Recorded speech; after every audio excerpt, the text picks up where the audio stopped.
할렐루야. 이사야 40장 1절에서 5절 말씀을 가지고 내 백성을 위로하라는 말씀으로 말씀을 전하겠습니다. 우리가 믿는 하나님은 위로의 하나님이십니다. 성경은 위로의 메시지로 가득합니다. 특히 이 환난과 고통의 때 무엇보다도 위로를 말씀합니다. 본문이 바로 대표적인 말씀입니다. 하나님은 이사야 선지자를 통해 너희는 위로하라, 내 백성을 위로하라고 말씀합니다.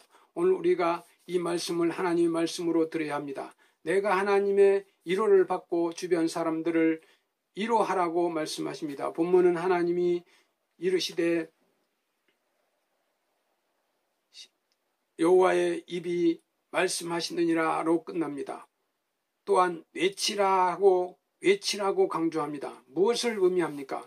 여러 위로가 있겠지만 무엇보다도 이 말의 위로를 강조합니다. 우리는 위로자가 되어야 합니다. 특히 하나님의 말씀으로 모두를 위로해야 합니다. 그렇다면 어떻게 뭐라고 위로하고 외치며 말해야 할까요? 오늘 우리는 이사야의 말씀을 함께 읽었습니다. 이사야의 전반부는 하나님의 공의를 말하고 후반부는 사랑을 전합니다. 본문은 후반부가 시작되는 첫 장입니다. 여기에서 위선적으로 선포한 것이 바로 위로하라는 말씀입니다. 전반부에서 이스라엘은 심판을 받아 이제 멸망을 당합니다. 나라가 초토화되고 백성들은 무수히 죽고 하나님의 성전은 파괴됩니다. 그리고 남은 백성들은 포로로 끌려갑니다. 어디를 보아도 소망이 없어 보입니다. 삶의 의욕이 사라지고 말할 수 없는 곤고함이 엄습해 옵니다.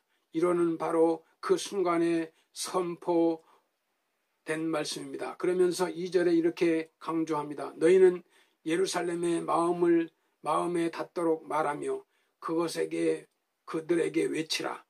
그 노역의 때가 끝났고 그 죄악이 사함을 받았느니라. 그의 모든 죄로 말미암아 여호와의 손에서 벌을 배나 받았느니라 할지니라 하시니라. 여기에서 우선적으로 그 노역의 때가 끝났다고 말합니다. 이 말은 이제 곧 모든 고통, 아픔, 슬픔, 심판, 실패, 괴로움, 눈물이 끝나 지나갔다는 말입니다. 우리가 이렇게 말하고 전하고 외쳐야 합니다. 모든 것을 지나갔다는 것입니다. 노역의 때가 다 끝났다는 것입니다. 여러분 지금 힘드십니까? 아프십니까? 눈물이 나도록 외롭고 허전하십니까? 기억하십시오. 모든 것은 지나갑니다. 다 지나갑니다. 영원한 천국에 이르기까지 어느 것도 끝은 없습니다. 하나님이 끝났다고 선언할 때까지 끝이 아닙니다. 밑바닥을 치면 이젠 올라갈 일만 남은 것입니다. 이젠 곧 지나가리라. 이것이 여러분의 삶에 큰 위로의 힘이 되시기를 바랍니다. 2020년 전 세계와 우리 대한민국은 코로나 바이러스로 인하여 엄청난 고통을 겪고 힘들어합니다. 세계가 고통을 당하고 위기에 있습니다. 하나님은 이렇게 외치라고 하셨습니다. 그 노역의 때가 끝났고 그 죄악의 사함을 받았느니라. 그의 모든 죄로 말미암아 여호와의 손에서 벌을 배나 받았느니라 할지니라 하시니라. 노역의 때가 끝났다. 지나가는 것과 함께 죄악이 사함을 받는다고 강조합니다. 그들은 죄로 말미암아 하나님의 손에서 벌을 배나 받았지만 이젠 사함을 받는다고 말합니다. 죄악이 사함을 받는다는 말은 곧 하나님의 자비와 긍휼과 은혜가 임했다는 것입니다. 이제 그의 긍휼과 자비로 치유되고 살아나고 모든 것이 더 좋은 상태로 회복된다는 의미입니다. 성경에 보면 선택받은 이스라엘을 다스리는 하나님의 방법은 크게 두 가지로 늘 나타납니다. 하나는 공의고 다른 하나는 사랑입니다. 이 공의와 사랑이 그의 자녀들을 다루시는 하나님의 손길입니다. 그래서 성경이 구약과 신약으로 이루어진 것입니다. 구약은 하나님의 공의가 중심이고 반대로 신약은 사랑입니다. 이 둘의 성경을 합쳐야 비로소 성경이 온전해집니다.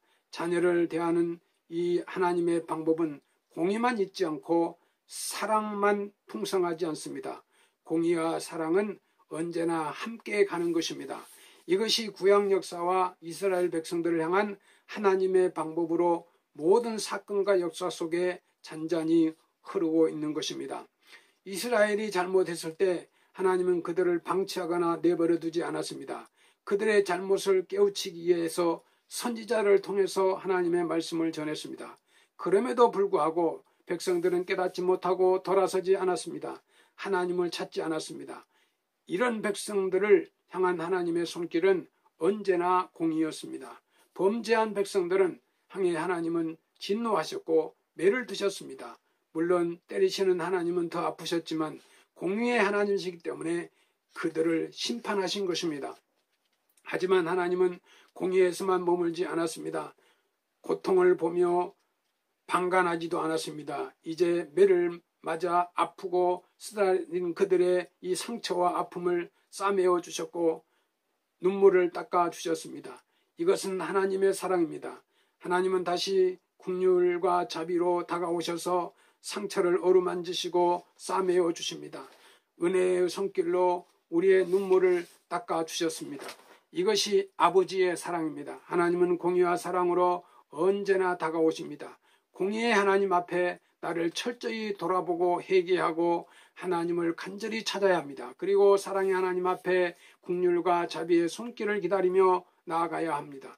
호세아처럼 이렇게 고백해야 합니다. 오라 우리가 여호와께 돌아가자.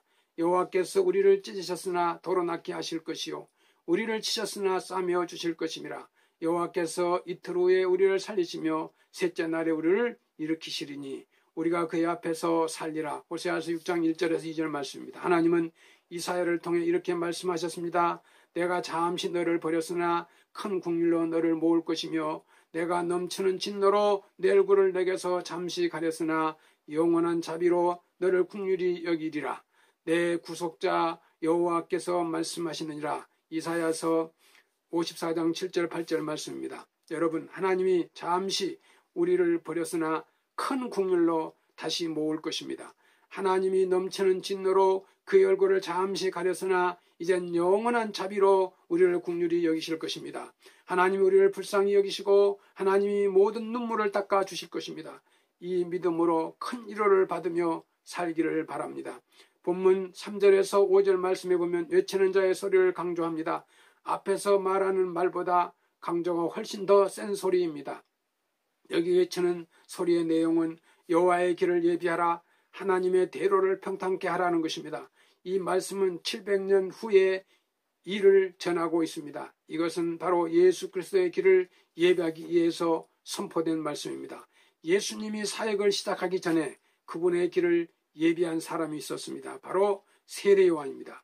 이 말씀은 바로 그의 사역을 예언한 것입니다. 그래서 누가복음에 보면 이렇게 말합니다. 요한이 요단강 부근 근처에 와서 제사함을 받게 하는 이 회개의 세례를 전파하니 선지자 이사야의 책에 쓴 광야에서 외치는 자의 소리가 있어 이르되 너희는 주의 길을 준비하라. 그의 오실 길을 곧게 하라. 모든 골짜기가 메어지고 모든 산과 작은 산이 낮아지고 굽은 것이 곧아지고 험한 길이 평탄해질 것이요 모든 육체가 하나님의 구원하심을 보리라 함과 같으니라. 누가복음 3장 3절에서 5절 말씀입니다. 누가는 여기 이사야의 말씀을 인용하여 세례 요한은 주의 길을 예비하였고 하나님의 대로를 평탄케 하였다고 선언합니다. 그리고 이제 본격적인 예수님의 활동이 시작됩니다. 그러니까 이것은 궁극적으로 메시아의 사역을 예고하는 것입니다. 그래서 5절에 이렇게 결론을 냅니다. 여호와의 영광이 나타나고 모든 육체가 그것을 함께 보리라. 여기 여호와의 영광은 메시아의 영광이요 하나님의 계획이고 그분의 뜻을 말합니다. 이제 그의 뜻과 계획이 이루어진다는 말씀입니다. 아무도 알 수 없는 하나님의 깊은 뜻이 이루어진다는 것입니다. 지금 예루살렘이 멸망하지만 거기에 하나님의 뜻이 있었고 바벨론으로 끌려가지만 포로 생활에도 역시 하나님의 계획이 있었습니다. 그리고 그로부터 700년이 지난 후 메시아가 탄생한다는 하나님의 깊은 뜻입니다. 지금은 고통이고 슬픔이고 눈물이지만 궁극적으로 하나님의 뜻이 나타나고 모든 육체가 이제 하나님의 영광을 보게 된다는 것입니다. 성도 여러분, 인류 역사의 모든 것에는 반드시 하나님의 뜻이 있습니다. 모든 것은 하나님의 필연 속에 있고 개인과 공동체 역사는 하나님의 계획과 뜻대로 진행되는 것입니다.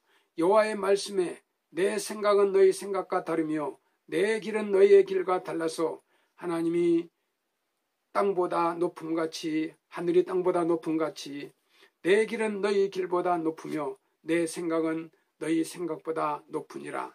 이사야서 55장 8절에서 9절 말씀입니다.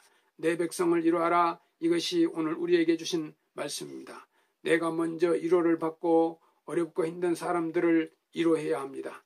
힘들고 어려울 때는 더욱 하나님의 긍휼과 자비가 강같이 임합니다. 그리고 하나님의 뜻이 있기에 기다려야 합니다. 오늘 우리에게 주신 이 말씀을 마음에 깊이 새기고 날마다 하나님의 위로를 받고 내 주위에 있는 모든 사람들을 위로하며 하나님의 뜻에 순종하며 하나님의 축복받는 성도가 되시기를 주님의 이름으로 축원합니다. 감사합니다.